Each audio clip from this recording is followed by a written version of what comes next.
चलिए, last time हमने ये सब करा था कि इक्विलेटरल ट्राइंगल में जितने भी सेंटर्स की बात करी थी, जैसे सेंट्रॉइड, सरकम सेंटर, ऑर्थो सेंटर, इन सेंटर, वो सब कोइंसाइड करते हैं एक ही पॉइंट पे।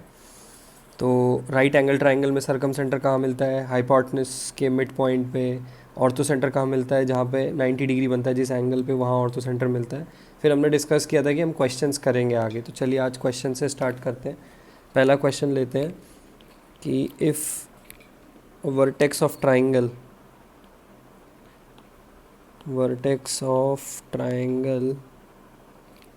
is 1, 1 and the middle points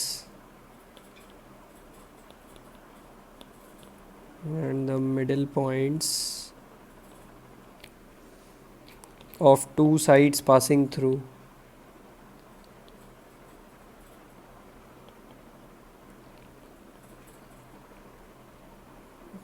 it are -2, 3 and 5, 2. Find सेंटरॉइड। चलिए, सेंटरॉइड फाइंड करने के लिए कह रहा है हमसे। एक ट्राइंगल दिया है। अच्छा, तो सबसे पहले एक बेसिक ट्राइंगल बना लेते हैं। अच्छा, देखिए, vertex of a triangle, let say कि कोई एक वर्टेक्स दिया है, ये 1, 1 मैंने मान लिया है। बी और सी हमें पता नहीं है। Middle points of the two sides, ये जो दो साइड्स के हैं इससे पास करने वाली, तो हमें इन दोनों साइड्स को ही लेना पड़ेगा। इसका मिड पॉइंट दिया है एक का -2, 3 और एक का दिया है 5, 2। अच्छा, तो ये मिड पॉइंट है, तो हमें इसको लेट से कि पी क्यू मान लेते हैं और इसको आर और एस मान लेते हैं। तो कैसे लिखेंगे? पी क्यू कैसे आएंगे? p + 1/2 should be equals to -2 and q + 1/2 किसके इक्वल? 3 के इक्वल। तो देखिए, p की वैल्यू कितनी आ जाएगी? -4 -1 -5 एंड q की वैल्यू कितनी आएगी? 5। देयरफॉर जो हमारे b के कोऑर्डिनेट्स हैं वो क्या आ गए? -5, 5 आ गए। सिमिलरली हम r और s के कोऑर्डिनेट्स कैसे निकालेंगे? r + 1/2 should be equals to 5 and s + 1/2 should be equals to 2। तो r की वैल्यू कितनी हो गई? 10 - 1 9 एंड s की वैल्यू हो गई 3। तो c के कोऑर्डिनेट्स कितने आ गए? 9, 3। ये हमारे पास दो अलग अलग वर्टेक्स के ट्राइंगल के जो रिमेनिंग वर्टेक्स हैं उसके कोऑर्डिनेट्स आ गए हैं। तो अब हमारे पास ट्राइंगल के तीनों कोऑर्डिनेट्स हैं। ए वर्टेक्स के कोऑर्डिनेट्स हैं 1, 1, बी वर्टेक्स के -5, 5 एंड सी वर्टेक्स के 9, 3। सेंटरॉइड निकालने के लिए हमें तीनों की ज़रूरत पड़ती है, जो हम निकाल चुके हैं। और इसका फॉर्मूला हमने लिखा था x1 + x2 + x3 whole divide by 3 and y1 + y2 + y3/3। तो देखिए, यहाँ पर x1, x2, x3, तो सबसे पहले फॉर्मूले में वैल्यू रखेंगे 1 - 5 + 9/3 एंड 1 + 5 + 3/3। क्या क्या कोऑर्डिनेट्स आ जाएंगे हमारे पास? 9 + 1 10 - 5/3 कॉमा, ये कितना हो गया? 8 + 1 9, तो ये 3। देयरफॉर सेंट्रॉइड के कोऑर्डिनेट्स क्या आ गए? 5/3, 3। इस ट्राइंगल के अंदर जो सेंट्रॉइड है उसके कोऑर्डिनेट्स क्या है? 5/3, 3। तो वापस से देख लेते हैं इस क्वेश्चन को। बोलता है कि if a vertex of a triangle, एक ट्राइंगल का एक वर्टेक्स दिया, ये रहा। मिडिल पॉइंट्स दिए उन साइड्स के जो इससे पास कर रही हैं, तो ये और ये वाली साइड है, ना कि ये वाली। ओके, फिर हमने मिड पॉइंट थ्योरम लगा के ये पी और क्यू और आर और एस के वर्टेक्स हमने कोऑर्डिनेट्स निकाले हैं और फिर उसमें सेंट्रॉइड का फॉर्मूला लगा के सेंट्रॉइड निकाला है। ये हमारा इसमें प्लान ऑफ एक्शन था, कैसे करना है क्वेश्चन को। अच्छा, अब एक और क्वेश्चन करते हैं। ये हमसे कह रहा है कि फाइंड ऑर्थो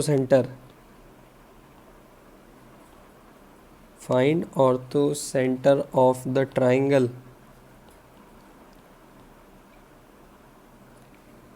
whose vertices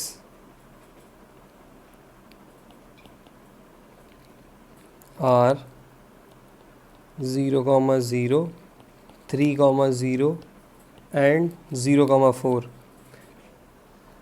जब भी चेक करेंगे ऑर्थो सेंटर के लिए, एक बार पहले चेक कर लें कि अगर बहुत ही कोई वैसा तो नहीं है ट्राइंगल की राइट एंगल तो नहीं है। तो सबसे पहले हम राइट एंगल ट्राइंगल के लिए चेक कर लेते हैं।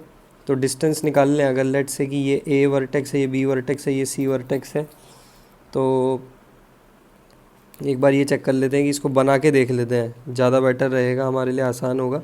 जब भी ऐसे कोऑर्डिनेट्स आए तो बना के देख लीजिए। ये ओरिजिन यानी 0,0 एक वर्टेक्स तो यहीं पे ही है, एक 3,0 यहाँ पर है और दूसरा है 0,4। जब आप इन तीनों को ज्वाइन करते हैं तो एक राइट एंगल ट्राइंगल बनता हुआ दिख रहा है। यहाँ से यहाँ तक की डिस्टेंस 3, यहाँ से यहाँ तक की डिस्टेंस 4, तो ये एक राइट एंगल ट्राइंगल। तो हम इसको कह सकते हैं कि यहाँ से यहाँ तक की डिस्टेंस 5 पाइथागोरस थ्योरम से। तो हमें पता है कि ऑर्थो सेंटर जब भी राइट एंगल ट्राइंगल होता है तो जहाँ पे 90 डिग्री बनता है वहीं पे होगा। तो ऑर्थो सेंटर क्या आया इसका, 0,0 इसका ऑर्थो सेंटर है। सबसे आसान तरीका ऑर्थो सेंटर के क्वेश्चंस को करने का बिना फॉर्मूला याद करे, यही सबसे अच्छी ट्रिक है इसकी, इस क्वेश्चन की, और ये ही काम में आएगा। एग्ज़ाम में पूछा जाता है, इवन जेई मेंस में भी ऐसे क्वेश्चन पूछे जाएंगे आपसे, तो प्लीज़ इसका ध्यान रखिए, वेरी इंपॉर्टेंट। चलिए नेक्स्ट क्वेश्चन की तरफ बढ़ते हैं। अब इसमें एक कॉन्सेप्ट भी है, वो हमें सीखना होगा, इसी कॉन्सेप्ट से सीख लेंगे क्वेश्चन से। Sorry, the vertices of a triangle are A -1 -7 B 5,1 C 1,4, 3 vertex दिए ट्राइंगल के। If the internal angle bisector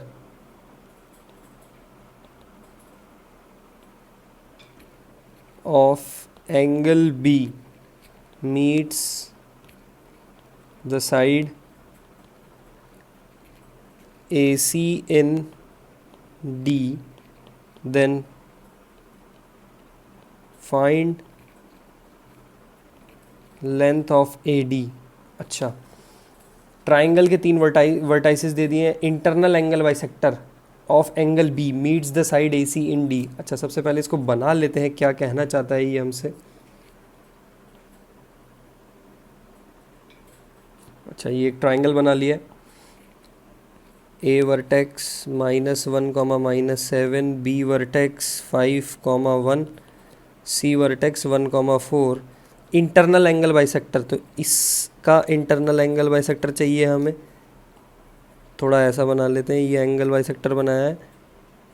अच्छा, तो ये हाफ आधे आधे एंगल में डिवाइड करेगा, वो internal angle bisector meets the side AC। तो ये साइड AC को मीट कर रहा है कहाँ पर, D पॉइंट पर। तो हमें इस लेंथ को निकालना है, AD लेंथ को हमें कैलकुलेट करना, सॉरी हाँ जी, लेंथ AD फाइंड करवा रहा है, सॉरी ये वाली लेंथ फाइंड करवा रहा है इसमें, ये इतनी सी AD। ठीक है, चलिए इसको फाइंड कर लेते हैं। तो एक मिनट, इसको क्वेश्चन को वापस से रीफ्रेम करना होगा, गलती हुई है कहीं।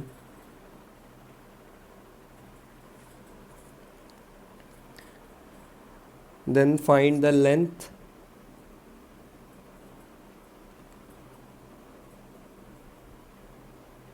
ओके, ये AD नहीं, ये BD है, सॉरी ये हमारा BD लेंथ हमें कैलकुलेट करना है। अच्छा, अब बनाते हैं इसमें ट्राइंगल वापस से। चलिए देखिएगा, ये B, ये A, ये C।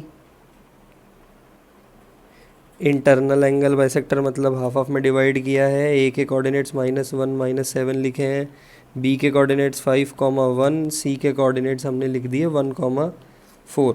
ओके, अब इंटरनल एंगल बाइसेक्टर का क्या हिसाब किताब है कि ये अगर एक कोई ट्राइंगल बनाया है अपन ने, ये इसका एंगल बाइसेक्टर है, तो ये A, ये B और ये C, तो जिस एंगल से बाइसेक्ट करा है तो पर्टिकुलर साइड जो दो हैं, पर्टिकुलर साइड्स, वो उसको जिस सामने वाली साइड को डिवाइड किया, लेट से D पॉइंट को, तो AB अपॉन AC किस रेशियो में डिवाइड करेंगे, BD अपॉन DC के रेशियो में डिवाइड करता है इंटरनल एंगल बाइसेक्टर का। ये सबसे ज़रूरी बात है, ठीक है, ये इंटरनल एंगल बाइसेक्टर है। चलिए, तो इसके हिसाब से हम इस क्वेश्चन को अब सॉल्व करते हैं। ये जो हमने कंसेप्ट सीखा है यहाँ पे, इंटरनल एंगल बाइसेक्टर, ठीक है। अच्छा, तो साइड हमें ये वाली BD, ये हमें लेंथ निकालनी है। अच्छा, अब हमारे पास क्या क्या है यहाँ पे, तो सबसे पहले हम लेंथ AB कैलकुलेट करते हैं इस ट्राइंगल के लिए। ये तो हमारा कॉन्सेप्ट था। चलिए, तो लेंथ AB कैलकुलेट करेंगे, तो AB की लेंथ 5 + 1 6 36 और 1 + 7 दैट इज़ 8 64। तो ये लेंथ कितनी आ गई, 10 आ गई। ये लेंथ मेरे पास कितनी आ गई, 10 आ गई। अब हम निकालेंगे लेंथ ऑफ BC। BC की लेंथ 5 - 1 यानी 4 16, 1 - 4 यानी 9, तो ये कितना आ गया, 5 आ गया। ये यहाँ से यहाँ तक लेंथ 5 आ गई। अब मैंने क्या सिखाया है, इंटरनल एंगल बाइसेक्टर में जिस एंगल ने बाइसेक्ट किया है तो उसके करस्पॉन्डिंग दो साइड्स होंगी, ये वाली, वो सामने वाले उस जिसको बाइसेक्ट किया है, तो ये और ये AD/DC के रेशियो में डिवाइड करेंगी AB और BC, ठीक है। अच्छा, तो हम कैसे लिखें अब यहाँ पे, कि हमें ऐसा लिखना होगा कि AB/BC ने जिस एंगल से डिवाइड किया है, तो पर्टिकुलर सामने AD/DC के रेशियो में डिवाइड हुआ है। अब हमारे पास AD/DC तो है नहीं, हमें तो AB और BC पता है। तो AB की लेंथ कितनी है, 10, और BC की लेंथ कितनी है, 5। तो AD और DC का रेशियो पता चल जाएगा कितना, 2:1, यानी ये 2 ये 1। तो हम D के कोऑर्डिनेट्स निकाल सकते हैं। कैसे निकालेंगे D के कोऑर्डिनेट, जैसे हमने इंटरनल डिवीजन पढ़ा था, कहाँ से कहाँ तक। लेट्स से A के कोऑर्डिनेट्स आपके पास है -1 -7, C के कोऑर्डिनेट्स है 1, 4, ये वो D line, D point, AD का रेशो 2, यहाँ से यहाँ तक का रेशो 1। तो हम D के कोऑर्डिनेट्स x, y से निकाल सकते हैं। चलिए इसको निकाल लेते हैं। तो D के कोऑर्डिनेट्स आ जाएंगे हमारे पास 2 × 1 + 1 × -1 डिवाइड बाई 3, 2 × 4 + 1 × 7 डिवाइड बाई 3। तो कोऑर्डिनेट्स क्या आ गए हमारे पास, 2 - 1 1/3, 8 + 7 15/3 दैट इज़ 5। ओके, तो हमारे पास D के कोऑर्डिनेट्स आ गए। अब हमें क्या चाहिए, सिर्फ लेंथ ऑफ BD। B के कोऑर्डिनेट्स हमारे पास ऑलरेडी एग्जिस्ट करते हैं, 5, 1। ओके, और यहाँ पे कोई गड़बड़ी तो नहीं है, 8 + 15/3, सॉरी ये 3 है, 1/3, 3। अच्छा, 2 × 4 = 8, 1 × 7। चलिए, तो अब हम कैलकुलेट कर लेते हैं। B के कोऑर्डिनेट्स क्या है, 5, 1 है, और D के कोऑर्डिनेट्स 1/3, 3। तो BD की लेंथ कितनी आ जाएगी हमारे पास, 5 - 1/3 का होल स्क्वायर प्लस 1 - 3 का होल स्क्वायर। तो ये कितना हो जाएगा, 15 - 1 14/3 यानी 196/9, प्लस ये कितना हुआ, 1 - 3 4। तो ये आ जाएगा हमारे पास। तो इसको हम सॉल्व कर लेंगे। आप 196 + 36 डिवाइड बाय 4, जो भी कैलकुलेशन आएगी वो हमारा आंसर होगा। इसको आगे हम सॉल्व नहीं करेंगे, लेकिन यही आंसर है, लेंथ ऑफ BD आ जाएगी। इस तरीके से हमें सॉल्व करना है। तो जब भी ऐसे क्वेश्चन आए तो प्लीज़ इसको इसी तरीके से सॉल्व करिएगा। अच्छा,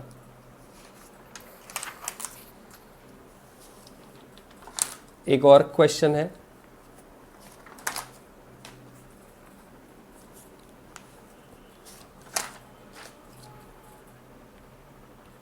ये इम्पॉर्टेंट है, सेंट्रॉइड से related. If x1 x2 x3 are roots of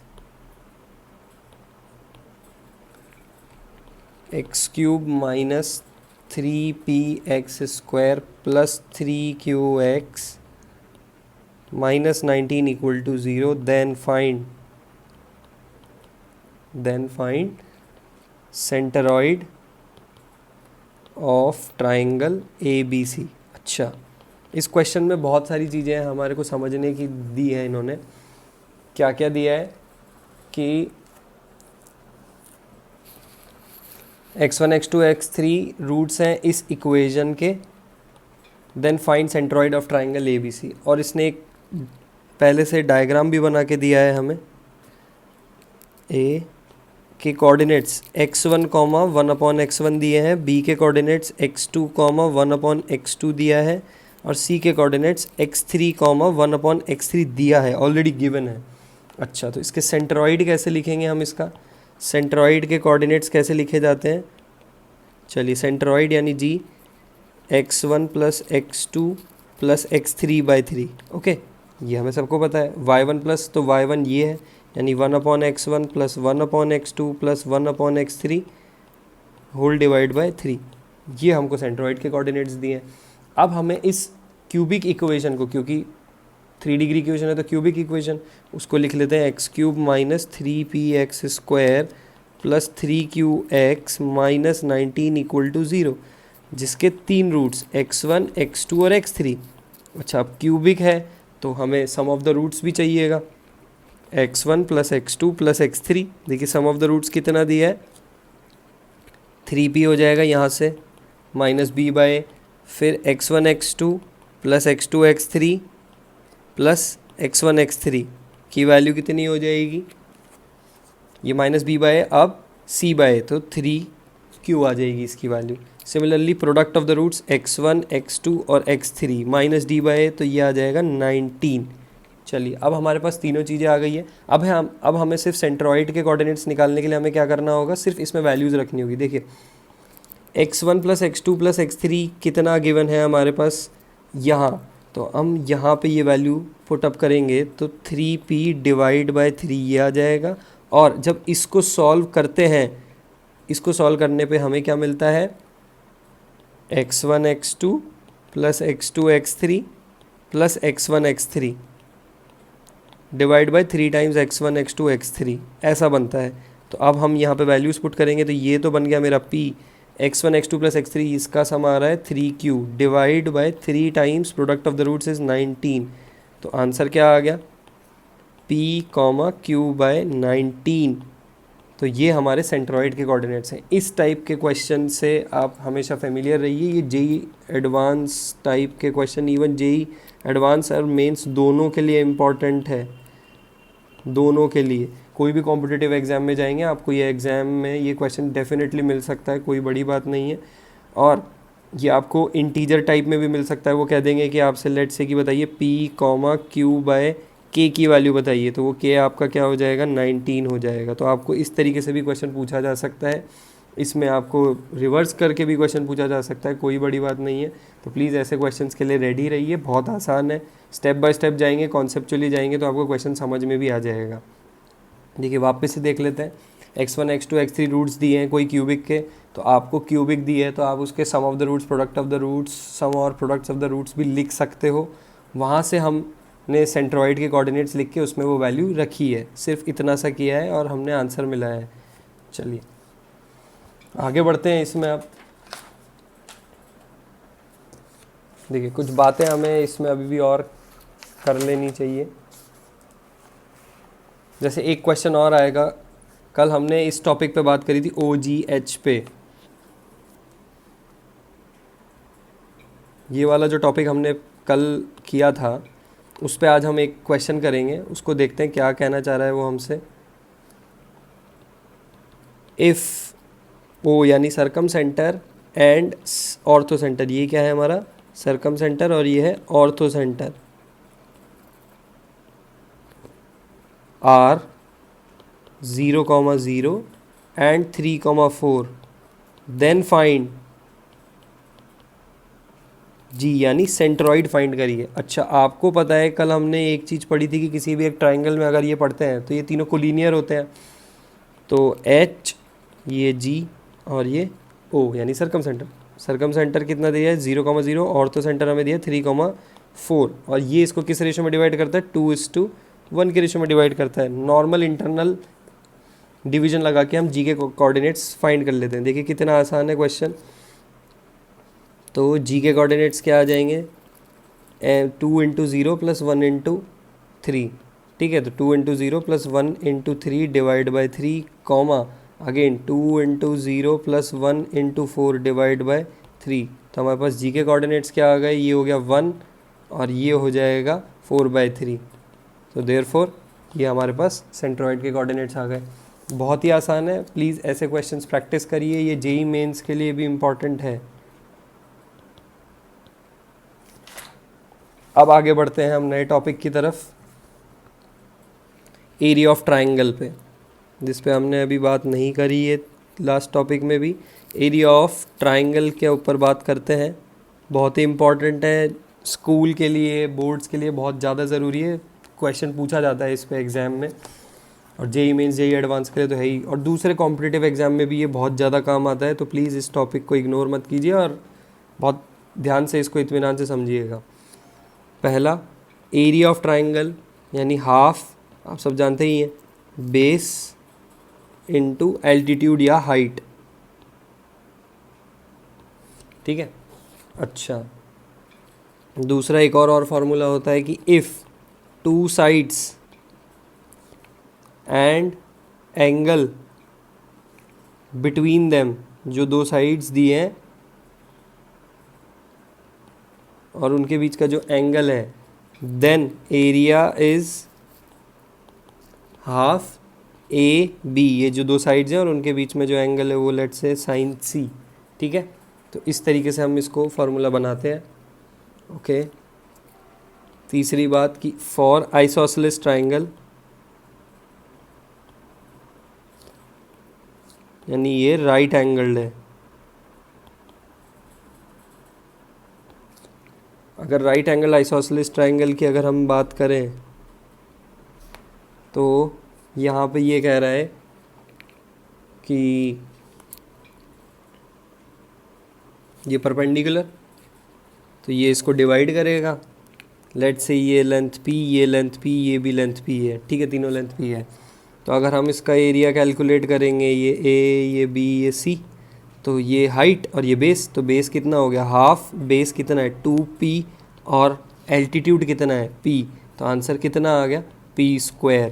इसको हम कैसे याद रखते हैं, इसको हम ऐसे भी याद रख सकते हैं, हाइपोटेनस, जो भी ट्राइंगल का हाइपोटेनस है उसको डिवाइड बाय 2 करिए उसकी लेंथ को और होल स्क्वायर कर दीजिए, आप ऐसे भी याद रख सकते हैं। तो ये भी एक नया तरीका है फॉर्मूले को याद करने का हमारे पास, ठीक है। तो हमने ट्राइंगल के 3 फार्मूले याद कर लिए, हाफ बेस हाइट या हाफ बेस एल्टीट्यूड, अगर दो साइड्स दिए और एंगल दिए उनके बीच में तो उसका area half A B sine C, C जो एंगल है, और राइट एंगल आइसोसेलेस ट्राइंगल की बात कर रहे हैं तो हाफ बेस एल्टीट्यूड लगा के हमने उसका एरिया निकाला है, वो हाइपोटेनस डिवाइड बाय 2 का होल स्क्वायर किया है। अच्छा, एक चीज़ और यहाँ पे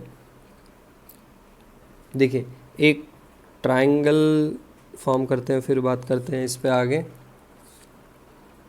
कि इक्विलेटरल ट्राइंगल की बात करते हैं। सबसे पहले यहाँ पे ये इक्विलेटरल ट्राइंगल है मेरे पास, ये लेंथ ए है तो तीनों साइड ए होंगी, ओके, इक्विलेटरल ट्राइंगल है। अच्छा, तो इक्विलेटरल ट्राइंगल में एक चीज़ का ध्यान रखिएगा, जो मीडियन होती है, मीडियन एंड एल्टीट्यूड या हाइट दोनों सेम होती है, क्या है, सेम होती है। तो इक्विलेटरल ट्राइंगल में मीडियन और एल्टीट्यूड सेम होते हैं। अच्छा, तो आप ये जानते हैं कि ये एंगल कितना होता है 60, ओके। लेट से मैं इसको हाइट, ये मेरे को पता नहीं है, तो ये एक राइट एंगल ट्राइंगल है, ए, ये बी और ये सी, ये पॉइंट है डी। तो अगर मैं ट्राइंगल ए बी सी की बात करता हूँ, ठीक है, तो इसमें अगर मैं ट्रिग्नोमेट्री लगाता हूँ ए बी सी में, तो हाइट कितनी हो जाएगी, ये परपेंडिकुलर एच परपेंडिकुलर और ये हाइपोटेनस, तो साइन 60, अगर साइन 60 लिखेंगे तो कितना होगा, परपेंडिकुलर अपॉन हाइपोटेनस यानी H upon A, therefore H is equals to कितना, ए टाइम्स साइन 60, ओके। तो साइन 60 होता है √3/2, तो √3/2a, यानी एच आ गया मेरे पास, एल्टीट्यूड आ गया in terms of the length of the side of the equilateral triangle. अच्छा, अब हमें ट्राइंगल का एरिया निकालना होगा, तो एरिया ट्राइंगल का एरिया कैसे, हाफ बेस एल्टीट्यूड, आपके पास बेस कितना है ए, एल्टीट्यूड कितना है √3/2a, तो आंसर कितना आया √3/4a²। बहुत ही फेमस फार्मूला √3/4a², ये इक्विलेटरल ट्राइंगल का एरिया होता है, तो प्लीज़ इसको याद रखिएगा। कई बच्चे √3/4 साइड का स्क्वायर ट्राइंगल की, वो एक ही बात है, तो ये भी इंपॉर्टेंट फार्मूला है, आया कैसे है, तो ये सब हमें बहुत ज़रूरी अच्छे से याद रखने पड़ेंगे, तभी हम इसके आगे क्वेश्चंस को इजीली क्रैक कर पाएंगे। चलिए अब एक और फार्मूला जो 11th-12th में ज़्यादा कॉमन है बजाय कि 10th से, क्योंकि वहाँ इतना नहीं बताया जाता है।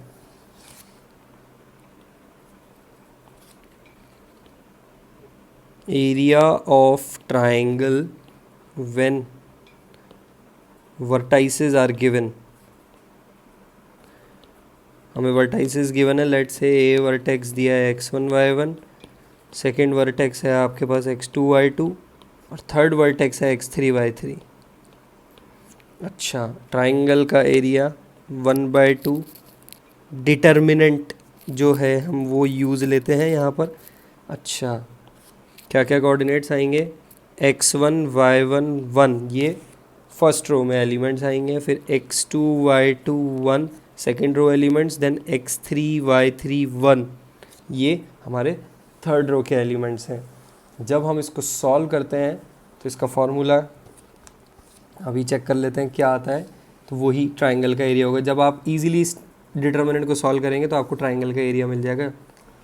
अच्छा चलिए, तो ये भी एक फॉर्मूला है जो हमें अब याद रखना होगा। अब आते हैं इसमें एक और चीज़ पे,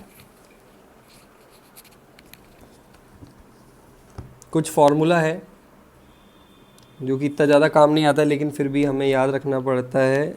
when lines of triangle are given, अब ट्राइंगल की लेंथ नहीं दी हुई है आपको, साइड उसकी इक्वेशन दी हुई है।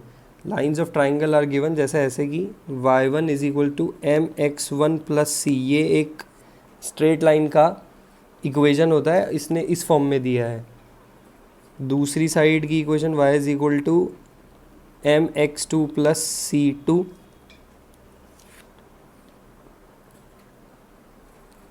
सॉरी इसमें एक चीज़ गलती लिख दी है, ये x1 नहीं, m1x m2x + y3 x1 x2 y3 m3x3 + c3, इस तरीके से दिया है। इसका फॉर्मूला मैं लिख देता हूँ आपके लिए, 1/2 ब्रैकेट c1 - c2 का whole square divide by m1 - m2 plus c2 - c3 का whole square divide by m2 - m3 plus c3 - c1 का whole square divide bye m3 - m1, ये फार्मूला होता है। अगर याद करना चाहते हैं तो याद करिए, ताकि इजीली आपका सॉल्व हो जाए क्वेश्चन, फटाफट आपको एक एक को सॉल्व करके तीनों का पॉइंट ऑफ इंटरसेक्शन निकाल के सॉल्व नहीं करना पड़ेगा। अगर याद नहीं होता है तो कोई बात नहीं, आप तीनों पॉइंट्स, तीनों लाइंस का पॉइंट ऑफ इंटरसेक्शन सॉल्व करिए और तीनों से वर्टेक्स निकाल के लेंथ निकाल के एरिया निकालिए। अच्छा, अब नई एक और condition, condition for collinearity, condition for collinearity के ऊपर बात कर लेते हैं। कोलिनियर का मतलब तीनों पॉइंट्स एक ही लाइन में आ जाना। तो लेट्स से कि ये तीनों पॉइंट्स एक ही लाइन में आ गए, x1 y1 x2 y2 and x3 y3। Okay, तो जब तीनों पॉइंट्स एक ही लाइन में होंगे तो वो कोलिनियर कहलाते हैं। अब एरिया ऑफ ट्राइंगल से कैसे रिलेटेड है, तो यहाँ पे एक बात बोलनी होगी कि if points are not collinear then they are making triangle, सीधी सीधी बात है। लेकिन if they are collinear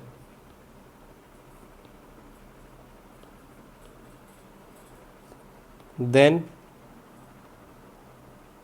area of triangle should be zero. Most important part इसमें, तो जो एरिया ऑफ ट्राइंगल अभी हमने यहाँ पढ़ा था ना, ये इसका एरिया कितना हो जाना है, ज़ीरो हो जाना है। तो आपको सिंपल इतना लिखिए, 1/2 टाइम्स ये जो भी डिटर्मिनेंट की वैल्यू है उसको आप क्या कर देंगे, ज़ीरो के इक्वल कर देंगे।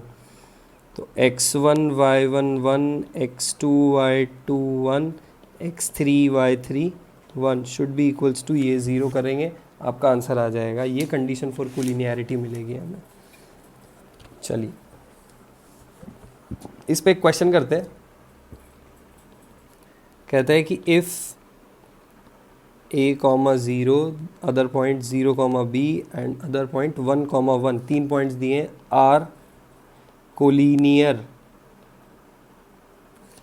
देन फाइंड द कंडीशन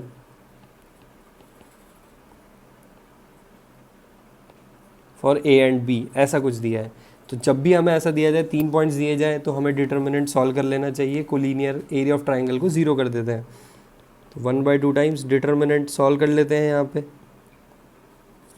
अच्छा, तो a यानी ये x1 y1, x2 y2, x3 y3, तो x1 1 1, x1 y1 1, तो a ये x1 ये y1 0 और फिर 1, फिर 0 b 1 1 1 1, और इसका एरिया क्या करना है, ज़ीरो करना है।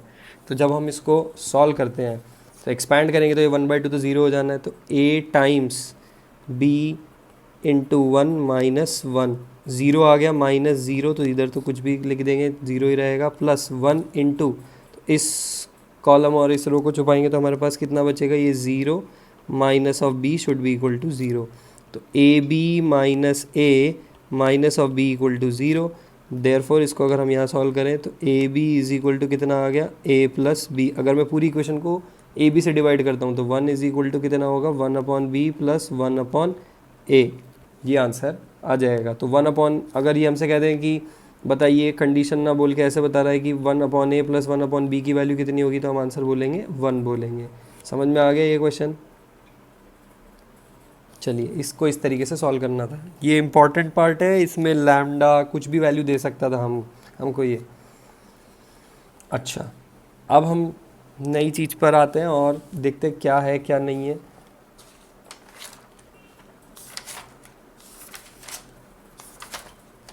इससे पहले कि हम इस पे जाएं, थोड़ा हम इक्वेशन स्ट्रेट लाइन की क्वेश्चंस पे डिस्कशन कर लेते हैं थोड़ा, ताकि हमें समझ में आ जाए कि क्या होता है।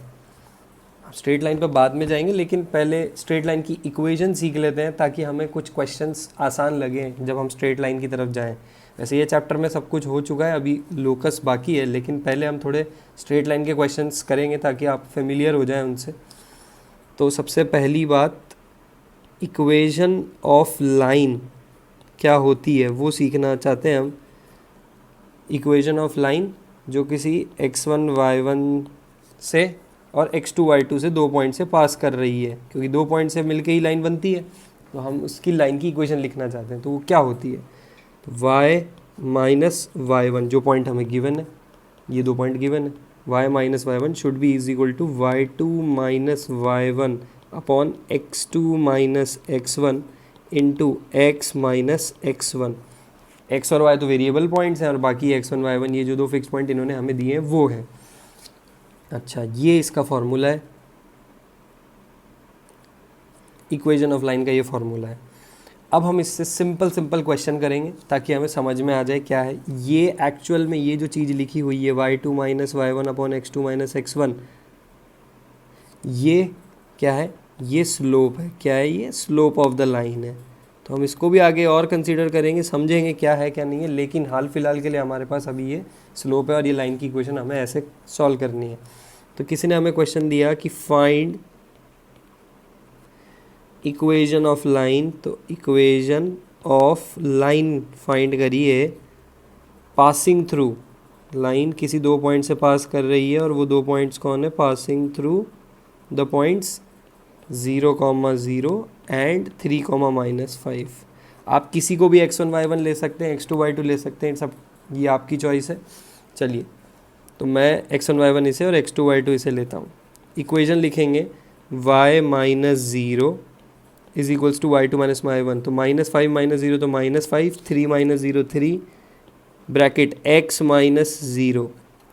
तो देखिए क्या बन गया equation, y is equal to -5/3x ये, या फिर इसको और सॉल्व करना चाहेंगे तो 3y is equal to -5x और 5x plus 3y equal to 0। This will be the equation of the line which is passing through these two points. समझ में आया? बहुत ही आसान, इसलिए हम ताकि चाह रहे थे ताकि हमें क्वेश्चंस आसान लगे। एक और क्वेश्चन करते हैं, फाइंड इक्वेशन ऑफ लाइन, ये शॉर्ट फॉर्म में है, पासिंग थ्रू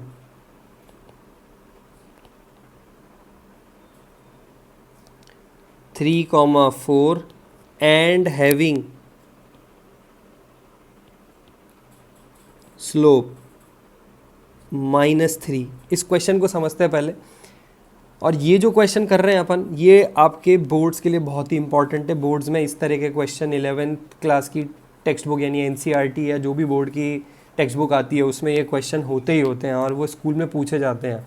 तो ये वहाँ के लिए इंपॉर्टेंट है और ये एक बेस है हमारे लिए ताकि हम ईजिली सॉल्व कर पाएँ, समझ पाएँ क्वेश्चंस को कैसे करना है। तो ये बहुत ही आसान क्वेश्चन है, कोई जेई मेंस वगैरह में नहीं पूछा जाता, लेकिन ये हमारा बेस प्रिपेयर कर रहा है ताकि हम इससे क्वेश्चन और टफ क्वेश्चंस को सॉल्व कर सकें। एक पॉइंट दे दिया है, फिक्स पॉइंट दे दिया है, ये 3,4 और उस लाइन का स्लोप दे दिया -3। मुझे उस लाइन की इक्वेशन लिखनी है, तो लाइन की इक्वेशन तो यही रहेगी हमेशा, लेकिन इसका फॉर्मेट चेंज कर दिया है। तो y माइनस, लेट से ये x1 y1 है, अब x2 y2 नहीं है हमारे पास, तो क्या करेंगे उसको चेक कर लेते। y माइनस y1, तो y1 ये 4, ब्रैकेट सामने बंद, इक्वल टू ये जो लिखा होता है ये मैंने आपको बताया था m, ये स्लोप है, तो इसने हमें स्लोप दे दिया है। y2 minus y1 upon x2 minus x1 हमें करने की ज़रूरत नहीं है, उसने ऑलरेडी हमें स्लोप दिया है, दैट इज़ -3, फिर ब्रैकेट x माइनस 3। देखिए लाइन की इक्वेशन कितनी जल्दी बन गई है। तो y minus 4 is equal to -3x plus 9, इसको और हम फॉर्मेट में ले आए तो y plus 3x is equals to 13। ये मेरे पास लाइन ऑफ इक्वेशन आ गई है which is passing through 3,4 point and having slope -3। चलिए इसी पे एक और क्वेश्चन। जितने ज़्यादा आप क्वेश्चंस प्रैक्टिस करेंगे उतना ही ज़्यादा आप मैथ्स में अच्छा कर पाएंगे। कोई भी सब्जेक्ट आपको करना है तो उसके लिए सबसे ज़्यादा आपको प्रैक्टिस करनी होगी और कुछ भी नहीं है। Find equation of line again passing through 3, -4 and perpendicular to line having slope 2।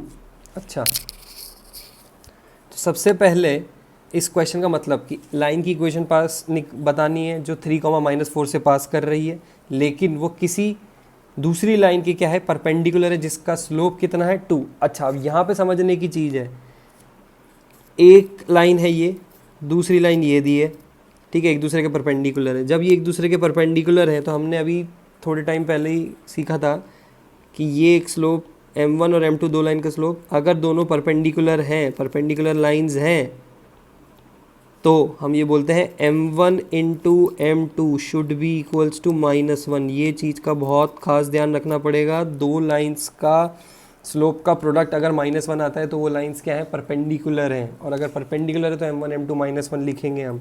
मैं इस पर बहुत जोर दे रहा हूँ, बहुत काम की चीज़ है इसीलिए।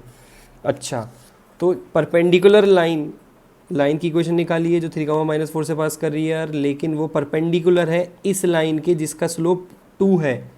तो हमें तो इसके परपेंडिकुलर लाइन की इक्वेशन चाहिए, यानी ये लाइन का स्लोप कितना दे दिया आपको, लेट से 2 दे दिया। आपको इसके परपेंडिकुलर लाइन की इक्वेशन चाहिए जिसका स्लोप कितना होना चाहिए, -1/2 होना चाहिए ना। हमें तो इसकी लाइन की इक्वेशन चाहिए, और जो कहाँ से पास कर रही है, 3, -4 से पास कर रही है। तो इस लाइन की इक्वेशन कैसे लिखेंगे, y प्लस 4, क्योंकि माइनस माइनस प्लस हो जाएगा। स्लोप कितना है इसका, -1/2 x -3, तो कितना हो गया 2y plus 8 is equal to -x plus 3। तो ये आ जाएगी equation 2y plus x is equal to -5। तो 2y plus x plus 5 equal to 0। ये लाइन की इक्वेशन आ गई। चलिए एक और क्वेश्चन करते हैं इसी तरीके से, ताकि हमें ज़्यादा से ज़्यादा प्रैक्टिस हो जाए इन क्वेश्चंस की।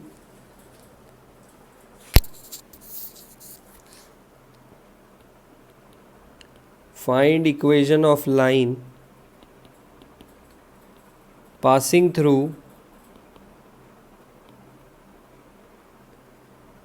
2,7। बेसिक पहले जैसा ही क्वेश्चन है, लाइन की इक्वेशन बतानी है जो 2,7 से पास कर रही है, and perpendicular to line joining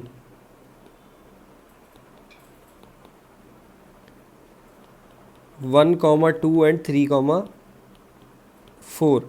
अच्छा, लाइन की इक्वेशन बतानी है जो 2,7 से पास कर रही है और परपेंडिकुलर है किसी line joining these 2 points. Same वही बात है, लेकिन उसने थोड़े अलग तरीके से दिया है।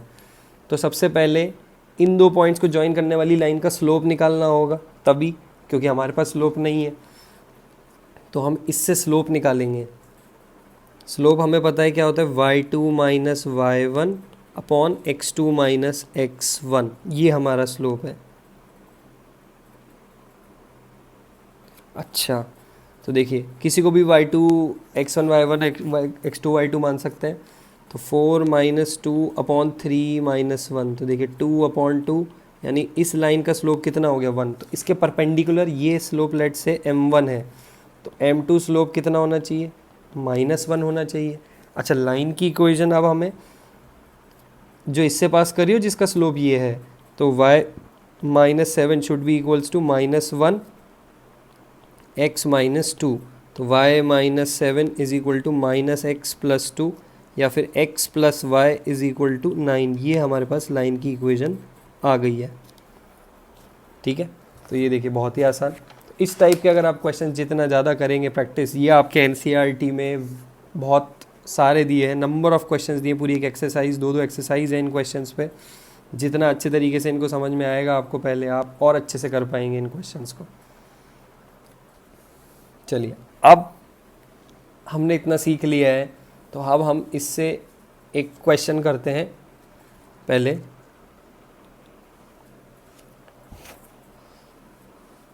चलिए एक क्वेश्चन और, find equation of line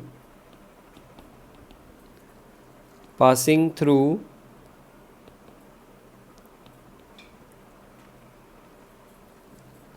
2,7 and perpendicular to line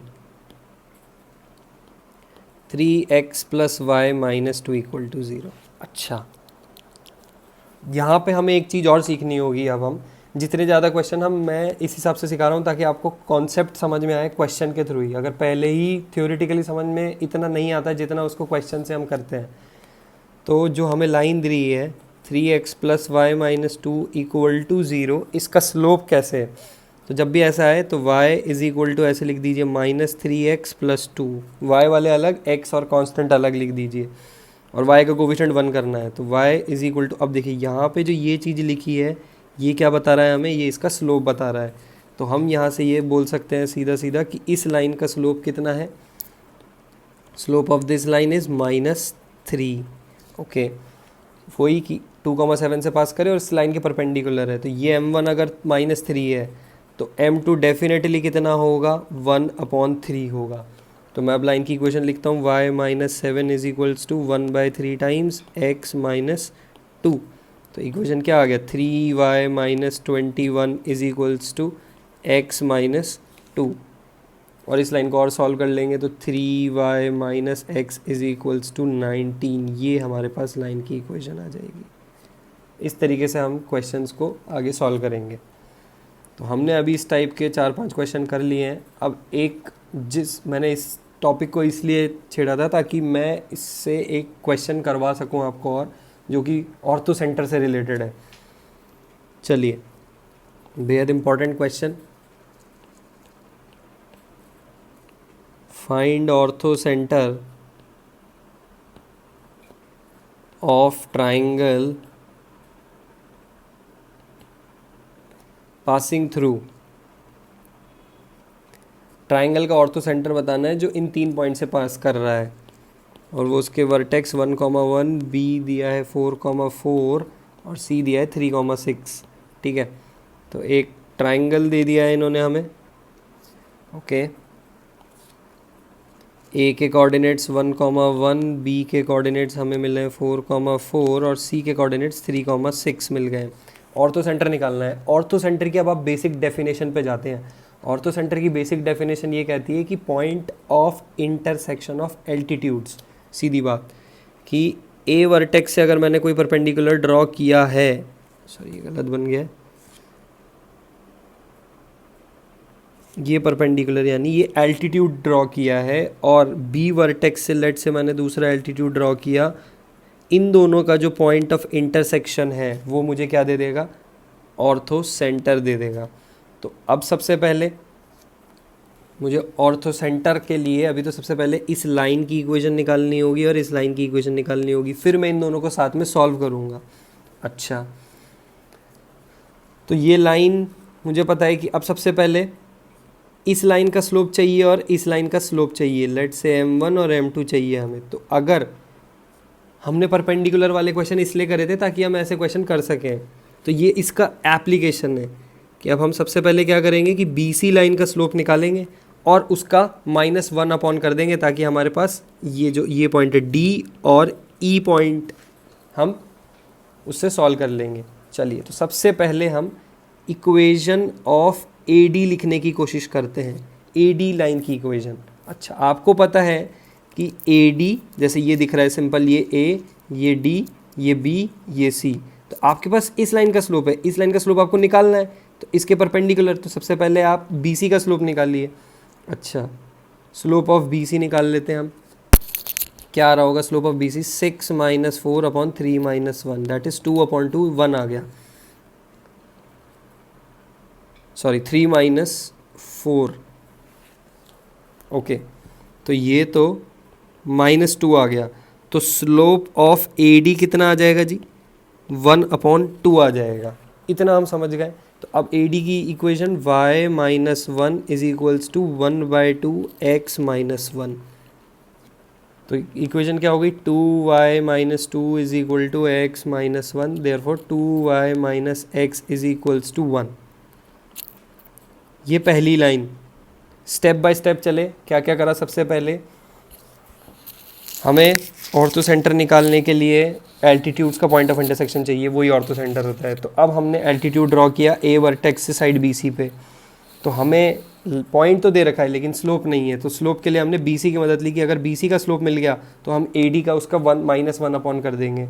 हमने BC का स्लोप निकाल लिया जी, तो ये BC का स्लोप निकाला तो -2 आया, तो इसका -1 अपॉन करेंगे तो 2 आएगा, 1/2 आएगा, और इससे हम AD की इक्वेशन लिख देंगे।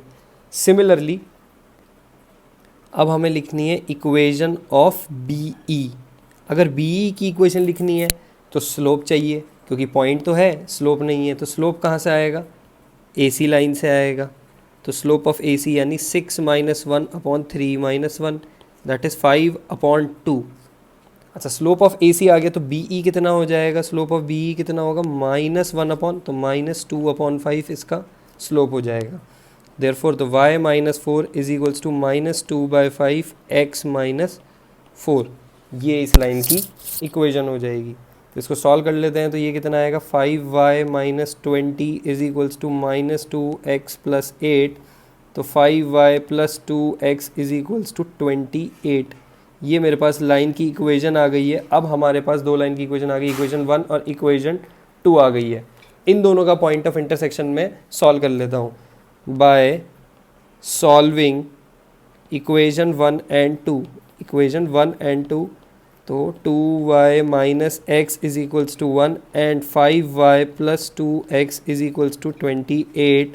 इसको 2 से मल्टीप्लाई करिए तो ये 4y - 2x = 2 और ये 5y + 2x = 28 ऐड, तो ये 9y = 30, y = 30/9, 3 10 3, देयरफॉर 10/3 1 आ गया, ये y की वैल्यू आ गई। सिमिलरली मेरे पास x की वैल्यू आ रही है, वो है 17/3। देयरफॉर तो ऑर्थो सेंटर के जो कोऑर्डिनेट्स आए हैं वो क्या है 17/3 10/3। अब हमसे मान लीजिए ये तो क्वेश्चन था, अच्छा खासा क्वेश्चन था कि ऑर्थो सेंटर निकालना था, बहुत अच्छा दिया कि उसने तीनों वर्टेक्स दे दिए। तो सबसे पहले हमें ये पता था कि ऑर्थो सेंटर की हमें डेफिनेशन पता थी कि ऑर्थो सेंटर की हमने डेफिनेशन क्या पढ़ी थी, point of intersection of altitudes.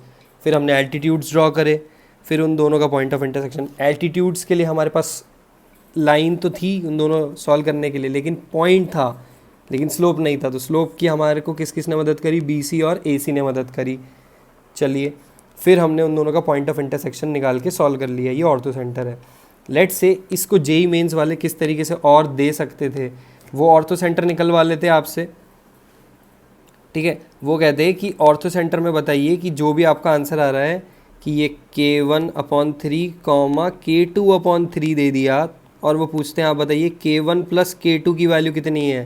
तो हम K1 + K2 कितना कर दे, 17 + 10 कर देते, तो दैट इज़ 27। ऐसा भी आ सकता था। या K1 + K2 की होल पावर 1/3 कर देता, तो इसका क्यूब रूट यानी 3 आ जाता। वैसा भी पूछ सकता था वो हमसे। तो किसी भी स्टाइल में वो क्वेश्चन आपसे पूछ सकता है। तो प्लीज़ प्रिपेयर रहिए ऐसे टाइप के क्वेश्चंस के लिए, आपको बहुत मदद मिलेगी। जितना ज़्यादा आप इन क्वेश्चंस की प्रैक्टिस करेंगे आपको बहुत सही होगा। ओके, चलिए ये था हमारा ऑर्थो सेंटर तक का पार्ट। अब हम इससे आगे बढ़ते हैं। ऑर्थो सेंटर, सेंट्रॉइड हमने क्वेश्चंस कर लिए हैं। अब हम आगे बढ़ जाते हैं। हमने एरिया ऑफ ट्राइंगल भी पढ़ लिया है, कोलिनियरिटी पे भी बात कर ली है हमने। एरिया ऑफ ट्राइंगल पढ़ा, कोलिनियरिटी पे बात करी है। तो आज हमने बहुत सारा इक्वेशन ऑफ लाइन पढ़ ली है, y - y1 = y2 - y1 × x - x1। अच्छा, अब हमें कोई इस फॉर्म में अगर कोई और पूछता है इस टाइप के क्वेश्चन, तो हमें उनको सॉल्व करना होगा, ईजीली हो जाएंगे अब हमसे। अब हम आते हैं नए टॉपिक पे, दैट इज़ लोकस। लोकस पे बात करते हैं। लोकस क्या है कि सबसे पहले लोकस के क्वेश्चन को करने के लिए यहाँ पे कई बच्चों को डर रहता है कि लोकस उन्हें समझ में नहीं आता है। लोकस एक आसान टॉपिक है, कि लोकस के लिए इतना डरना नहीं है, बहुत ही आसान टॉपिक है, ईजीली समझ में आएगा आप लोगों को। बस उस पर कॉन्सेंट्रेट करते रहिए, और उसके क्वेश्चंस की ज़्यादा से ज़्यादा अगर आप प्रैक्टिस करेंगे तो आपको अपने आप लोकस समझ में आएगा। ऐसा कुछ भी नहीं है लोकस में, तो प्लीज़ डरिए नहीं लोकस से।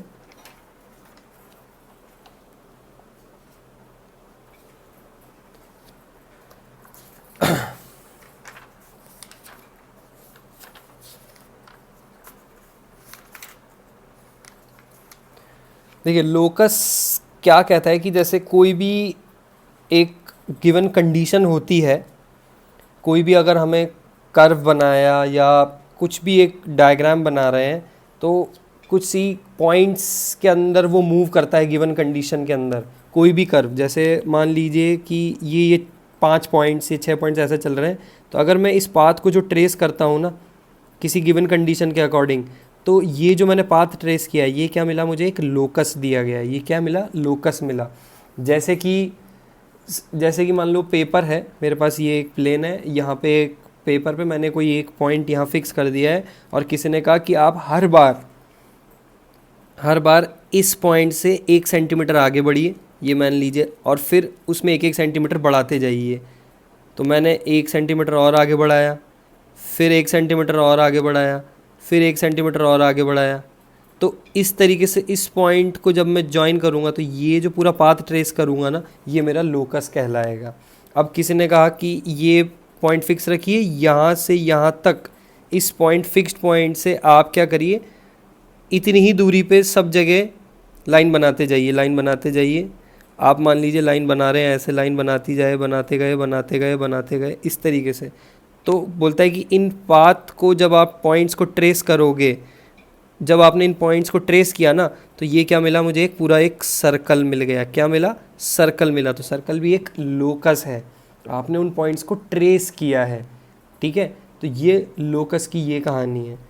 अच्छा, इसके क्वेश्चन भी इसी तरीके से करने हैं हमें, कोई ज़्यादा डिफ़िकल्ट नहीं है, लेकिन बस अगर एक बार टॉपिक समझ में आ जाएगा तो आप उस चीज़